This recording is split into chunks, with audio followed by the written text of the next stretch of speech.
How's it going, everyone? Lon here from Android Authority, and this is the Xiaomi Mi Mix 3.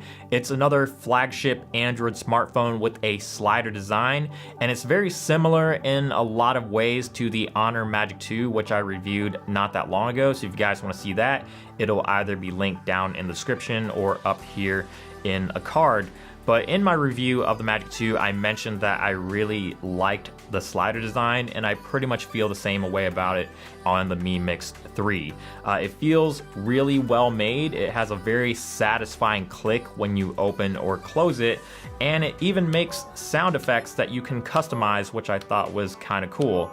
I will say though that it doesn't feel exactly the same as the slider on the Magic 2. The Mi Mix 3's slider mechanism has a slight wiggle to it, which I did not notice on the Magic 2. Let me show you what I mean.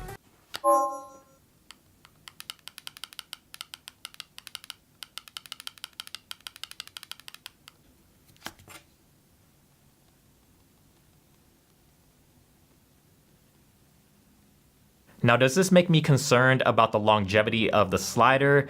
Not necessarily. It's just something that I happen to notice because I have used both of these phones now, so I thought it was worth mentioning.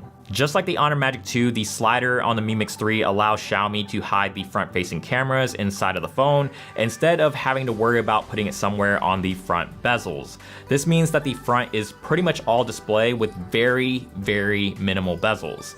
The screen itself does look really nice. It's a quality AMOLED panel from Samsung, so it's very vibrant, very colorful and contrasty, and at 600 nits of brightness, it's pretty easy to see in direct sunlight. I don't think you'll be disappointed with this particular panel. The only real drawback to having this slider design is that the phone is not water resistant, but when you have a moving part like this, it's a lot more difficult to make the phone water resistant. So if water resistance is a feature that is on the top of your priority list when it comes to buying a smartphone, this is probably not going to be a phone that you'll be interested in. It also doesn't have a headphone jack or expandable storage, but the base model starts with 128 gigs of storage, so I don't think it's that big of a deal that it doesn't have a micro SD card slot. It does have a fingerprint sensor, but unlike the Magic 2, which has an in-screen fingerprint sensor, the Mi Mix 3 just has your standard physical fingerprint sensor, which I'm totally okay with, considering that in-screen fingerprint sensors aren't really all that reliable right now or as fast. The rest of the specs though are about as top tier as it gets. It has your typical flagship processor with the Snapdragon 845 and comes with either 6 or 8 gigabytes of RAM. There's even a special edition version of the Mi Mix 3 that has 10 gigabytes of RAM, which is just kind of ridiculous. I think the only spec that is a little bit lacking is the battery. It's a 3200 milliamp hour battery, which isn't quite as big as some of the competing flagships on the market, and battery life isn't bad or anything, it's just average. I'm getting around 4 to 4.5 hours of screen on time, which is fine for casual use, but for heavy use, it's not really going to be enough.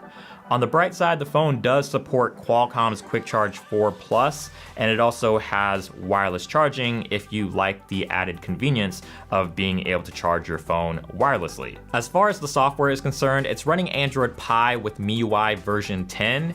MIUI has always been a pretty popular skin, so if you like MIUI, I think you'll definitely enjoy the experience on the Mi Mix 3. I'm more of a stock Android kind of guy, but MIUI is pretty pleasant to use. It doesn't feel intrusive, and it uses a color palette that isn't overly bright or cartoony looking.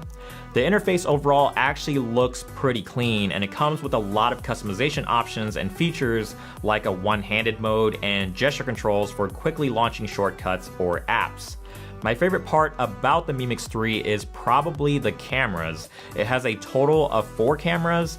The front-facing camera is a very high resolution 24 megapixel sensor, and it's paired with a 2 megapixel sensor for portrait mode, studio lighting effects, and AI scene recognition.